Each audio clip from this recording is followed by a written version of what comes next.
आम marriage anniversary दिन सकाळ मोर भारी मूड ऑफ थाए कहीं ए वर्ष मो मंदिर जाई पारु न थाए मु आज्ञा प्रति वर्ष मंदिर जाए किंतु ए वर्ष सिचुएशन बदली जगह बदली दीदीटा छुआरे बिल्कुल मते समय हबनी मो मंदिर जीवी बोली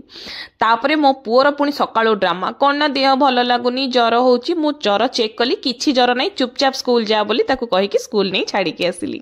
सकाळो इडली सांगे मटर तरकारी करी मो स्वामी तो केड़े चाओरे खाई देकी आंगुठी चाटिके टुंकिना बैंक पळेले मु कहली बढ़िया मु खाली कोन आज दिन रोषेई करी और समस्ते खाइबे मुहटा सुखेकी बेकारिया रांधिली काले मो स्वामी कहबे खरा बेले तो बेकार खाइबा हेची राति रे कुआड टिके बाहर को जिबा नहले बाहर ऑर्डर करके आनिबा संध्या रे जेमिति मो हस्बैंड ऑफिस रो पहुंचले झियोटा तांको धरेई देई मो पुओ को धरिकी गुपचुप खाइबा को बाहरी गली आज जम्मा तरतर होनथली बढ़िया बलांगीर शीत संध्या को मो पुओ संगे एंजॉय करथली तापरे घर को आसी मन मारिकी केक टे बनैली और केक टे भी काटिलु आ मु एडे भोला स्त्री लोकटा खाई सारला परे मने पडुची वीडियो करलिनी बोली मो स्वामी मो मन कथा बुझी पारले आ सतरे गोटे पार्सल मते रिसीव हैला बलांगीर सेलिब्रेशन होटेल खाइबा ऑर्डर करथिले एथिरे बिरयानी थिला मो हस्बैंड को बाढ़ी दे कि मोर खाइबा न आनी कि मो आगो वीडियोटा बनै देली काले भूली जीवी बोली तो एमिति हम डिनर हैला दिनटी